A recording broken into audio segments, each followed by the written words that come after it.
In today's video, I'm going to teach you how to blur faces and objects using Canva's Blur Tool. It's a fantastic feature that lets you highlight or obscure parts of your image effortlessly. Whether you want to maintain privacy by blurring faces or create a soft, dreamy effect on certain objects, this guide will walk you through each step to achieve exactly that. Start by opening Canva and loading the image you want to edit. Navigate to your Canva homepage and select the image you'd like to work with. If you haven't uploaded it yet, click on the upload section in the sidebar and choose the image from your device.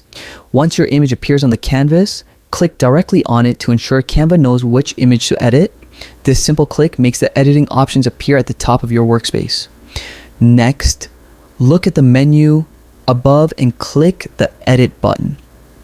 This opens a range of editing tools, including basic adjustments like brightness and contrast, as well as more advanced options. Familiarizing yourself with this section is key, as it will become your go-to for Canva editing. Now, locate the blur tool within these options. It's nestled among other effects. Click on blur to activate it, then adjust the intensity using the slider.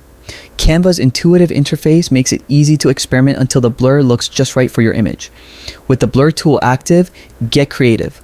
Drag the brush over areas you want to blur, like faces, license plates, or backgrounds. You can even blur the background to make your subject stand out. Take your time, as careful application can drastically enhance the impact of your image. And that's it. With just a few clicks, you've successfully blurred parts of your image using Canva's Blur Tool. Don't forget to save your work by clicking the download button in the top right corner, choosing the format that best suits your needs, whether PNG or JPEG.